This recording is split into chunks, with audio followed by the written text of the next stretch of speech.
Welcome back, guys. Today's video, I wanted to talk quickly about something that's near and dear to my heart because it's something that I've had to learn as I go entirely since I got into crypto, and that's security. So today's video is kind of a security 101 or, best security practices. Just simple stuff. It's very important that I want to make sure that I get across to everyone. So to get started, the first thing that I'd like to touch on is password strength or passwords in general. So there are some services, whether they be paid or free, like I think LastPass, where you can have something generate a password for you that's long and has, a wide variation of alphanumerical characters. And it does that so that it's not as easy to crack or not as easy to guess for someone who's trying to get in to your accounts or trying to do something dishonest. So I'd like to emphasize that although maybe, the name of your favorite football team and your mother's birth year might seem like not something that's easy to guess, but any kind of personal identifiers in a password can really make or break it, especially if they're short words or if they're, numbers that are very easily guessed, like 1, 2, 3, 4, things like that. The next thing that you should get into the habit of using, or at least get accustomed with, is two-factor authentication. This is a crucial part in protecting yourself and security overall. Me using it personally has made me feel significantly better about my holdings and about where I keep things and just all my personal accounts, whether it be emails, bank account, whatever. It's made me feel a lot better about the fact that I know that there's at least a second barrier there as far as protection. And it gives you a 6-digit number that basically refreshes every minute or so, and it's specific to the site that you're trying to log into, so you can't get past, name or username and password, because it's going to ask you for the code. If you don't have the code, you can't get in. When you go to use the app on a new website or a new account, what's going to happen is it's going to say here either manually enter this code or scan the QR code. And you've probably seen that. It's a little square. It's got, weird little images in it. And basically what you do is you take your phone, you use the camera on the app, and it will scan the code, and then a little entry will pop up in the app that will say, Binance, and then it will show a code. And after that, then the website is going to give you, I think it's like a 16-digit code as a backup code. So if you lose the application, like mine, it backs up to a cloud so I can get it. But if you lose the application or you lose your phone, that code that Binance or whatever site you just logged into spits out is another backup master code, just in case you don't have the application, so you don't have that 6-digit code to get back in. The next thing I'd like to go over is wallets. So using secure and reputable wallets is very important. Ideally, using the core wallets or the wallets that came out directly from the development team for whatever project that you're investing in is important. If you inevitably do download a core wallet or some sort of third-party wallet, whatever it might be, you want to let it sync fully, catch up with the blockchain before you send it any transactions. Chances are it wouldn't cause a problem anyways, but it's always better to err on the side of safety. So wait till it syncs, till it's all ready to go. Sometimes I'll even close out the wallet, restart it, make sure that it starts back up from where it was, that it's all synced, that there's no issues. Some wallets, like the Lisk wallet, when you open them for the first time, they're going to give you a string of words, 12 words, that basically is your backup phrase. So if your computer sets on fire one day and you buy a new computer and you download the Lisk wallet, if you put in those 12 words into the wallet, it's going to restore your wallet from where it was, so that will never be lost. If you have the means to do so and it makes sense for you, I would suggest buying a hardware wallet, something like a Ledger Nano S or any of the Ledger products, or a Trezor. I say that because as far as peace of mind goes, it is nice to know where something is centrally located and to make you feel better just about the safety and the security of it.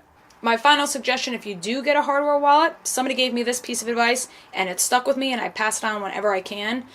If you get the Ledger Nano S, put, $10 worth of cryptocurrencies on it and then wipe it, do a complete reset on it, and start from the beginning with the seed and get it so it restores. That way, you know two things. One, that your ledger is functioning properly if it restores and your cryptocurrencies are still there. And two, that you know how to do it. That brings me to my next point, which is understanding the difference between a public key and a private key. So for this example, I'm going to use a postage mailbox, okay? So the slot that everybody puts the mail in would be your public key. You can send cryptocurrencies to that address, goes there nice and safe and sound, but once it's sent, can't come back out, right? So once you drop a letter in a post office box, usually, unless it's your own, you can't reach back in and get it out. Now, a private key would be the key that the mailman has that lets him in through the back door to open it up and take all those letters out.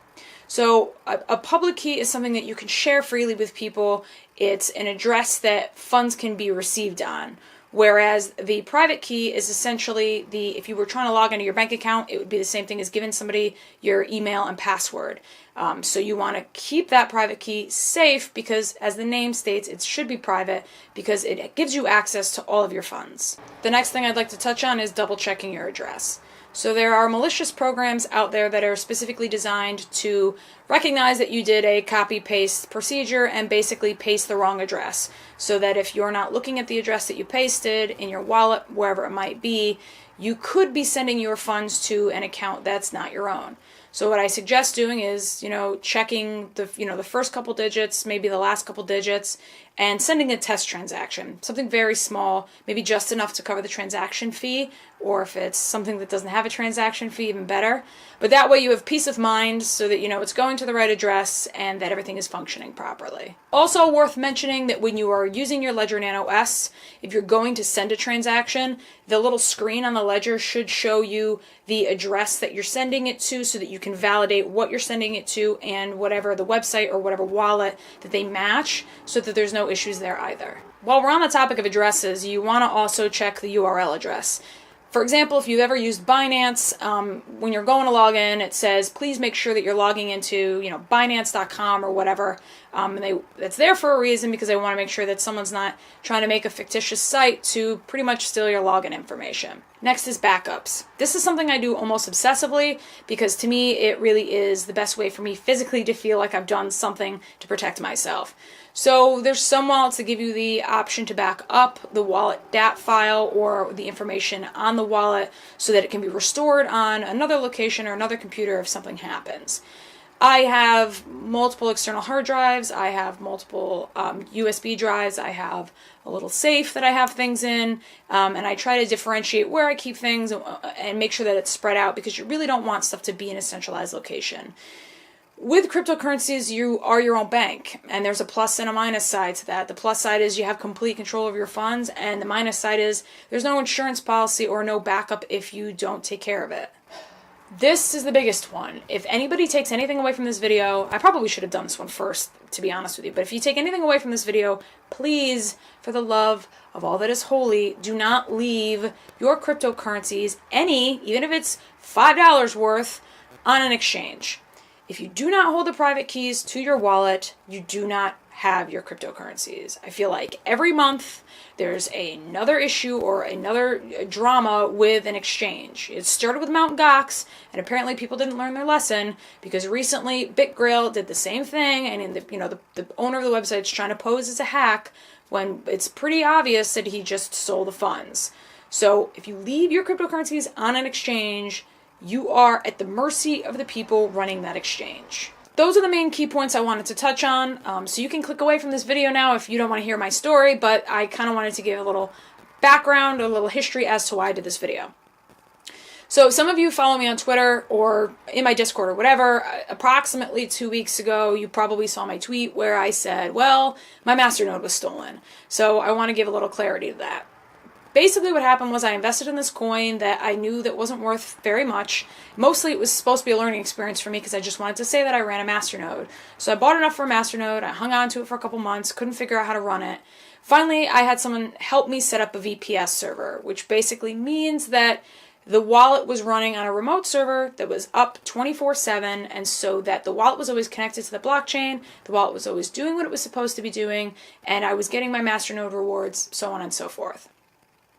Well, I didn't really set up the VPS myself. Somebody else set it up for me. I mean, I had all the login information. It was all specific to me. It was all private. Nobody else knew it. But I didn't realize that I should have set up two-factor authentication on the website.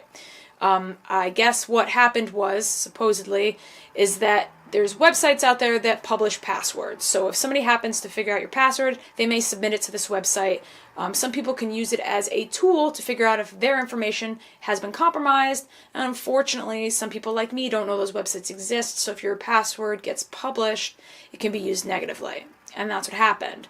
So people were building, or are building, bots right now pretty much to take all of those passwords and just run through all of these VPS sites because they know that people like me are running masternodes on them. So, you know, my password wasn't password, but somebody figured out what it was, got in, and I got home from work one day and I went to go check it, and there was a transaction for 2,500 coins out the door.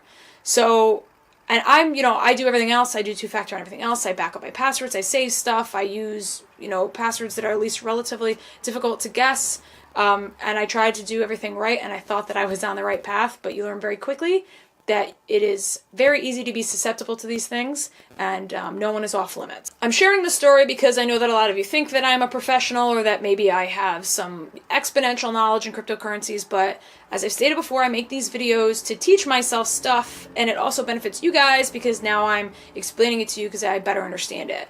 So me learning from my mistake could also help you guys, and I would rather share this story and be honest and upfront about what happened so that maybe it doesn't happen to one of you.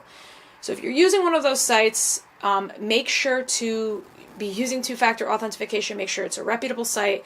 I'll put the link in the description for the website that publishes the passwords. I gotta remember what it is. I wrote it down somewhere so that you can check yours too and you can make sure that you're not on there. Again, all these things are precautionary. Nothing is 100%. And unfortunately, there's a lot of bad actors out there trying to do very dishonest things.